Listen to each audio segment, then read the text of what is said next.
That's what we are going to share together in this. Yes. There is perception of sorrow.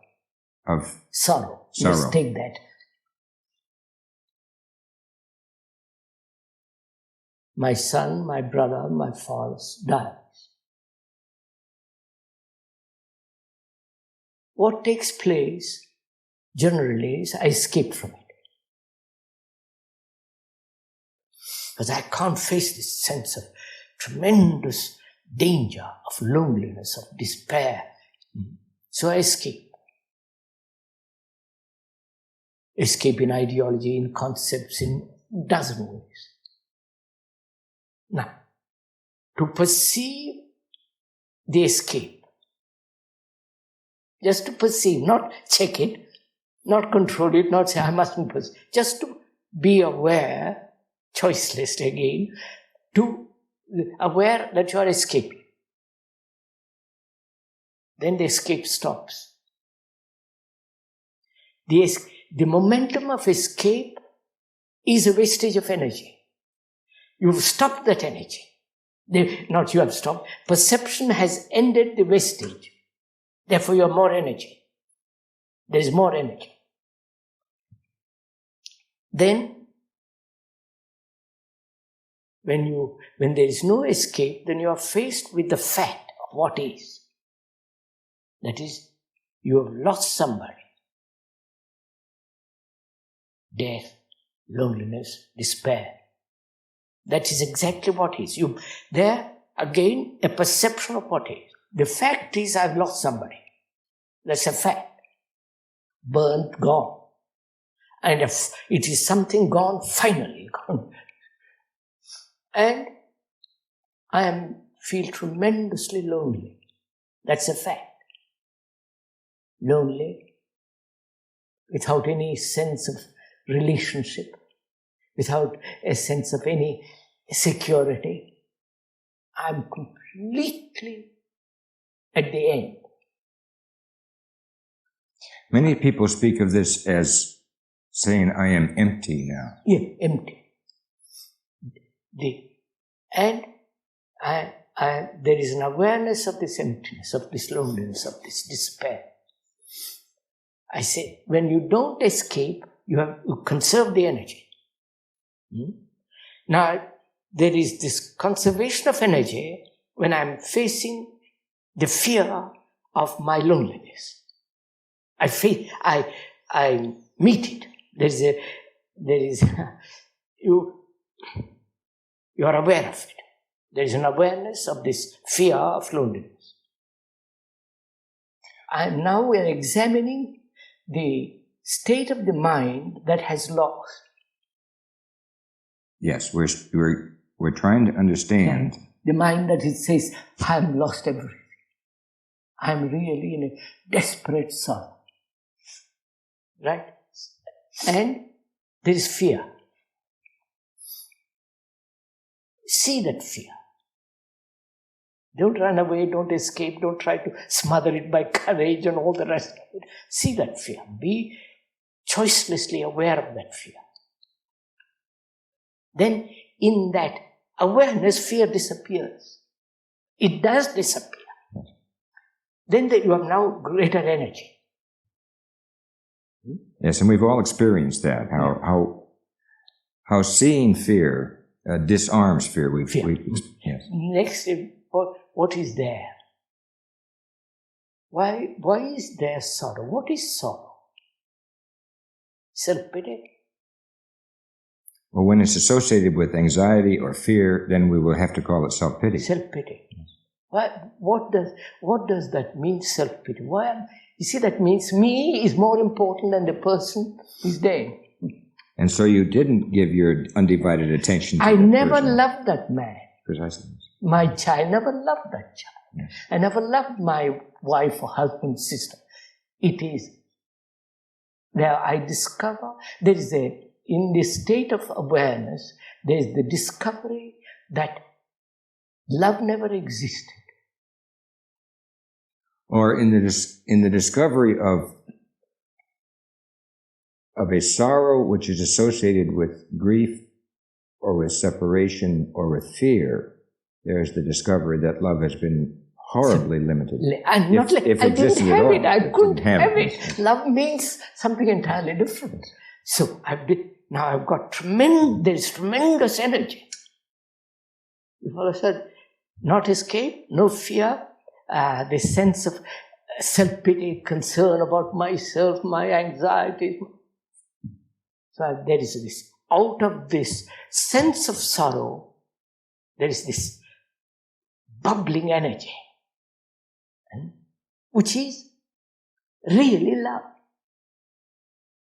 Which is really love. So now we have discovered that when one gives his undivided attention to another... And no, now I have not given my attention to the person who is dead, my father, my son, my brother. No. I have given there has been attention to the state of my mind, the mind which says, I suffer. Yes, but we have been trying to examine what I suffer means in the context of what choiceless attention means. So I find love is a total attention. Love is a total attention. Without any division. In a sense... I think this is really important because, you see, sir, for us, love is pleasure, sexual, other ways. Love is pleasure. And love is fear, love is jealousy, love is possessiveness, domination, aggression. We use that word to cover up all this. Love of God, love of man, love of, country, love of so on and so on. All that is the love of my concern about myself. All of that is self-love. Obviously. Yes. That's a tremendous discovery. That requires great honesty to say, by Joe, I've never really loved anybody. I pretended, I've exploited, I have adjusted myself to somebody, but the fact that I have never known what it means to love, that's a tremendous honesty, sir. To say that I thought I loved and I never found it. Now I've come upon something which is real, which is I've watched what is and moved from there. There is an awareness of what is, and that awareness moves. It's a living thing, not comes to a conclusion. That's why... Be aware. Be aware. Don't say, I like, don't like, this is good, this... Just be aware. And then from that grows the flame of awareness, if one can so call it. When you are so aware, there is that quality of love. You don't have to say be or not be. It is there. It's like a perfume in a flower. It is there. The two are they're not different sides of the same coin. They're the same coin. Same coin. Yes. With no sides at all. Yes. To love everyone. Because love does that. It shines on good and bad alike. And it makes its rain to fall on saints and sinners alike. No different. It doesn't depend on an object to exist. You don't pull it out. It's there, available. Like the rose. Is it possible for the rose to say, I will give my fragrance to the good people who smell me, and I will withhold it from the bad? Or like a lamp, is it possible for the lamp to say, I shall give my light to the good people in this room, and withhold my light from the evil people? Or like a tree, can a tree say, I'll give my shade to the good people who rest in my shade, and withhold my shade from the bad? There are images of what love is all about. But I told you, we don't really know what love is. But it's right there staring us in the face in the scriptures. We never cared to see it because we were so drowned in what our culture calls love, in its love song and its poem. That isn't love at all. That's the opposite of love. That's desire. That's control. That's possessiveness. That's manipulation. That's fear. That's anxiety. That's not love. You have never ever been loved in your life, not by your parents, not by the preacher, not by anyone. Shall I tell you why? Because there's no love inside an empty human being. Oh, they talked about it, and they sang religious hymns about love, but they didn't know what it was. You've never been loved. You've never been loved by anyone because you went to the wrong place. You want to start understanding what it means to be loved in a much, much higher way. You yield all your nonsense, all your words, all your attachments, all your beliefs, all your faiths, all your lies. You yield that up and let it go, not knowing what is going to happen to you, and you will know what love is. Love is the complete absence of wanting anything from anyone. Which doesn't mean you don't have social relations. We're social here right now, are we not? Well, you men look around the room and you say, I wish I could have that pretty girl over there.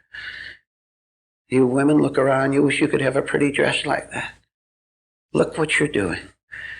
You're praying to a piece of cloth or to a human being. And that's exactly what you might get, and when you get it, you won't know what to do with it. You'll feel just as empty as you were before. So this question of love is really an extraordinary thing, because a mind that's frightened obviously cannot love. A mind that is self-concerned with its own ambitions, greeds, fears, guilt, suffering, has no capacity to love. A mind that is divided in itself, that lives in fragments, obviously cannot love. A mind that lives in division. Division implies sorrow.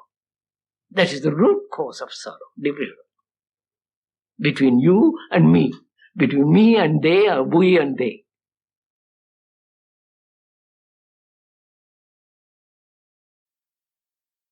You think you're in love with somebody? Well, I got news for you. You're never in love with anyone. You're only in love with your prejudiced and hopeful idea of that person. Want a minute to think about that? You're never in love with anyone. You're in love with your prejudiced idea of that person, with your hopeful idea of that person. Are you really in love with the person? Well, how come you fell out of love? Your idea changed, didn't it?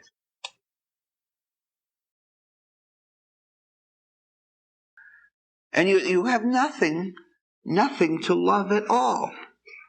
You have the word love, and you go around talking about how much you love others. You don't love anyone. You know why you don't love anyone?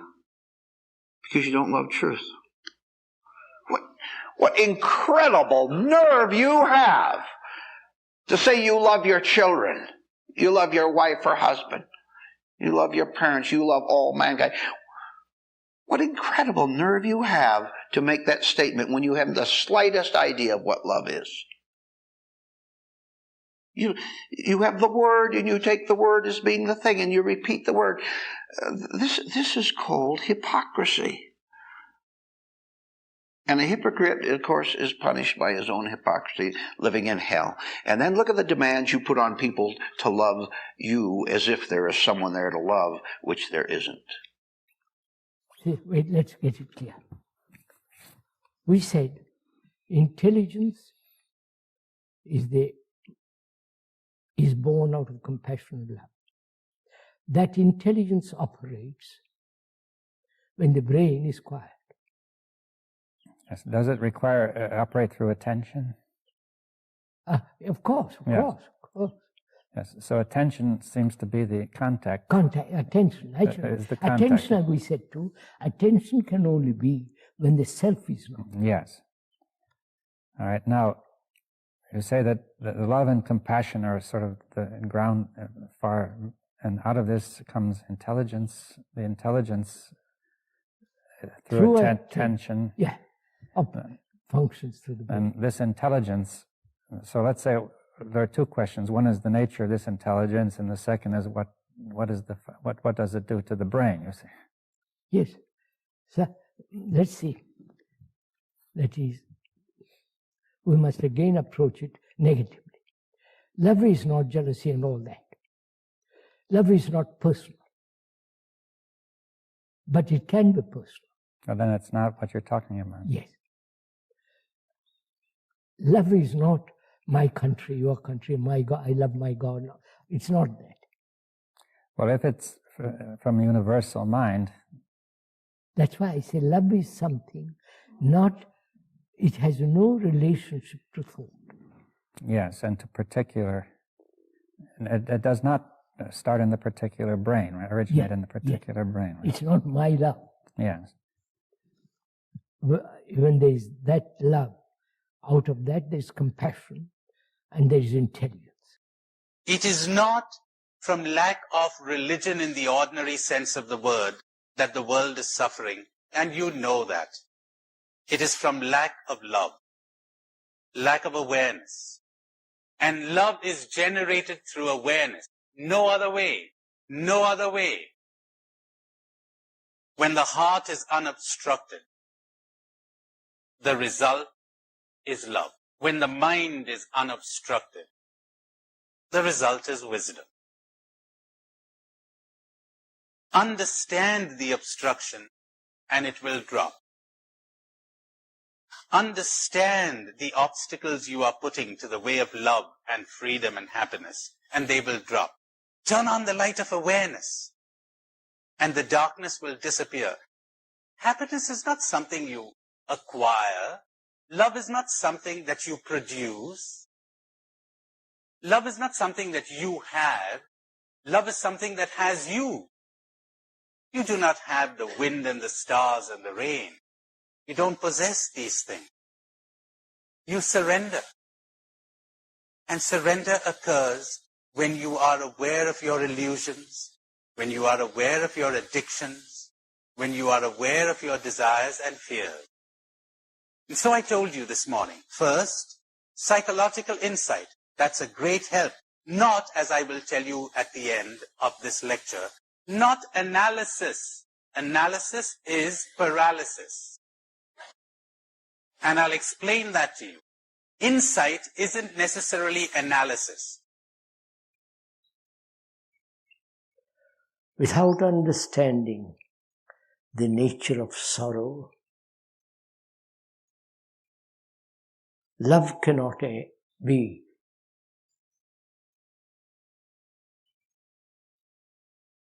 If I suffer, how can I love?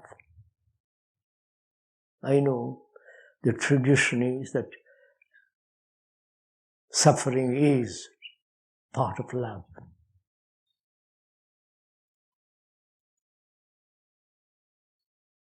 Like jealousy is part of love.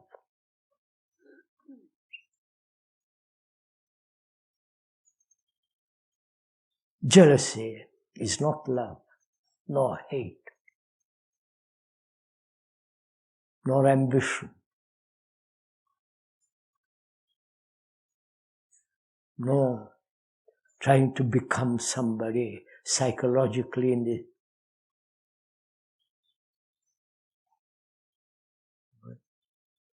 So love is something that is not all the movement of thought. Love is not a remembrance, is it?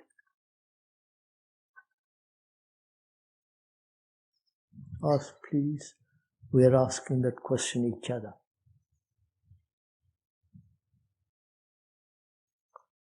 How can there be compassion if I'm attached to a particular ideal and you are attached to a particular ideal? That is, where there is a limited outlook on life,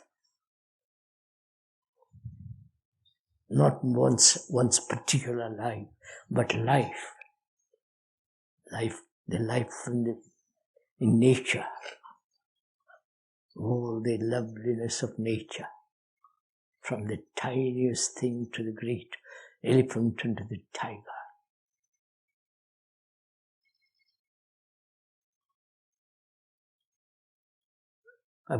The speaker was once very close to a tiger. Not in the zoo, thank God, but in the forest. It was the most extraordinary thing to see it.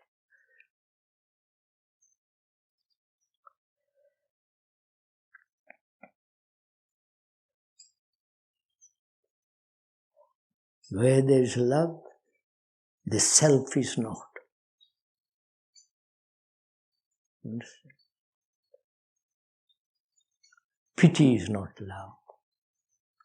Going out and helping the poor, whether in India or here, the social work, that's pity, generosity. But love has its own generosity. Compassion cannot exist if I am a Catholic, Protestant, Hindu, Buddhist, and all the rest of it. And where there is compassion, it has its own intelligence.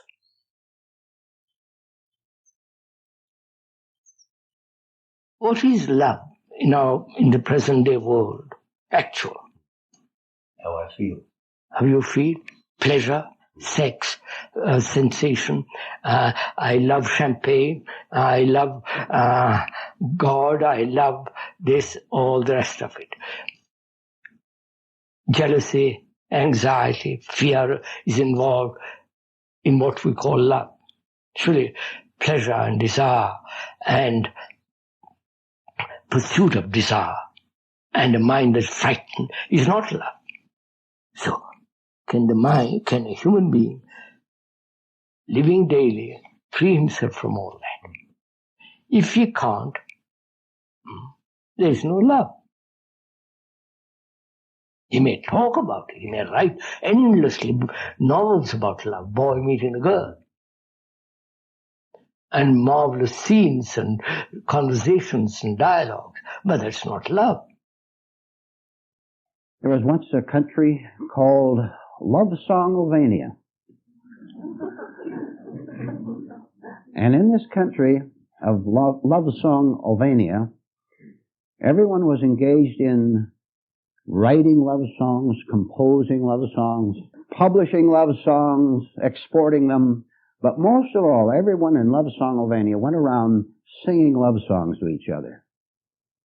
The boy sang a pretty love song to a girl, and the girl sang a pretty love song back to the boy.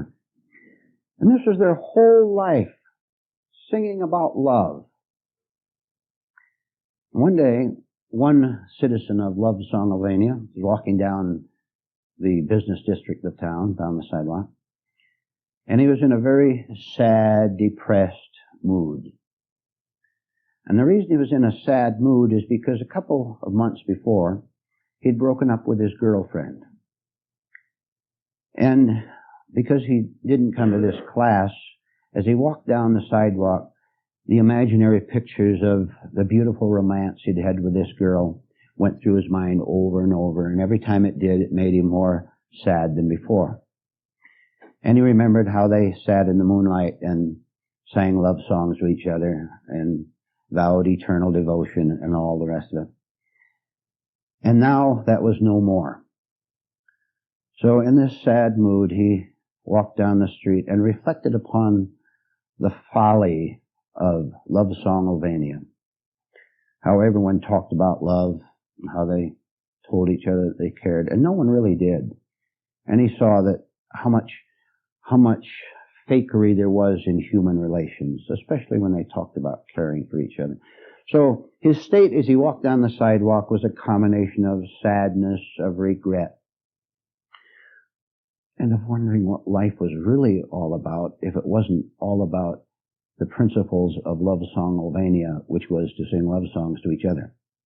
And it was about noon, and he came to a open air cafe, and he sat down at one of the tables there. Waiter came over and took his order. And while he was seated there, his eyes were just wandering around, doing nothing particular. But all of a sudden he stopped, startled and a little embarrassed, but also a little delighted, because at a table across several feet away was his girlfriend that he had broken up with several months ago. And he knew that he looked at her, that she also looked at him, and her eyes went down in shyness, and his is in uncertainty. So, I don't know if any of you have ever been in a situation like that before? Huh? So they looked at each other, and finally, he knew that he was the man who should take the aggression, so he looked at her once more and he said, I'm going to do it. I'm going to walk over there and talk to her. So he walked over, and as he did, he watched her face because he knew that she could see him coming, and she looked up and she smiled. And so he sat down there, silent for a little bit. And after a while he said, we're not very mature, are we? And she said, you're right. We go around hurting each other all the time. This is the way human beings do.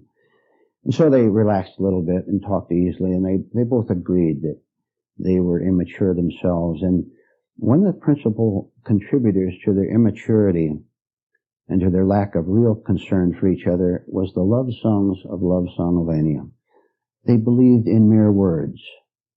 And so they had a nice, pleasant conversation together and were more delighted to be together than they wanted to show on the surface, because you know how it is, how people want to play it safe. You tell me that you like me first and all that.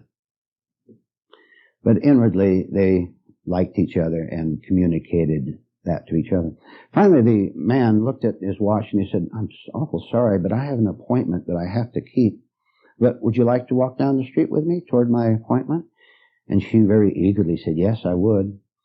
So they left the cafe and walked on down the street, walked for a block or two. They finally ended up a little bit away from the business district, 2 or 3 blocks away.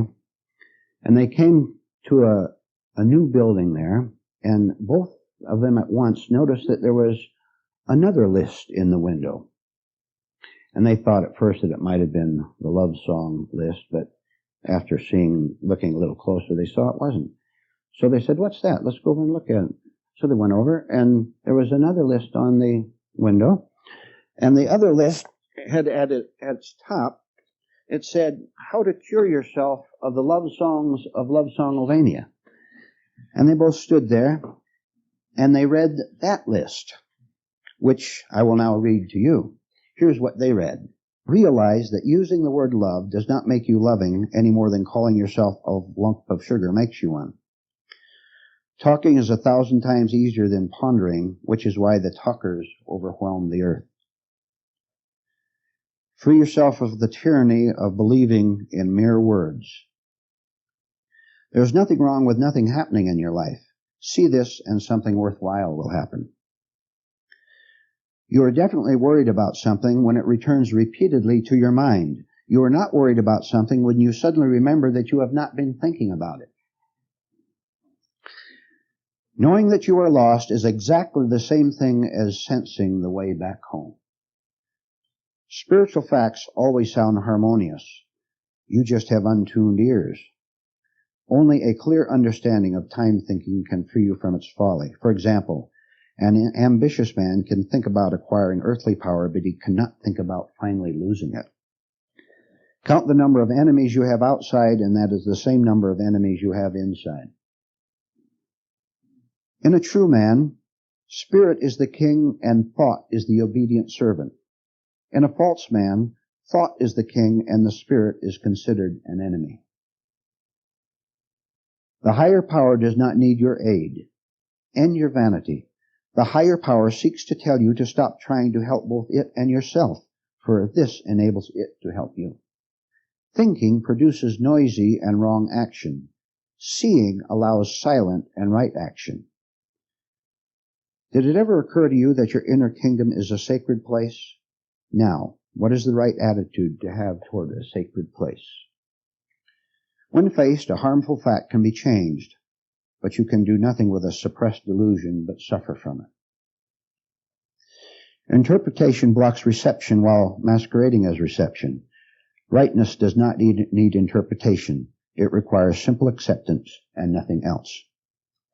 As incredible as it sounds, an unhappy man does not realize that happiness is better than unhappiness. Knowing only his own concealed anguish, he worships it, which is the same as self-worship. And the last one, and listen especially to this, please. Resurrection is a definite spiritual experience. It is something that happens to you. It happens when you no longer try to make things happen. So, yes, sir. To remain with the fact. I have lied, which is a fact. I have hurt, which is a fact. When I know I have hurt, I won't hurt. Yes, and this is love. You follow? Yes. It is not, it is saying, oh, I hurt because. No, that's the self. So would you say that love... See the beauty of itself. Love is the same as what you're saying. The love is the fact. Love is a fact. To love in facts is to love.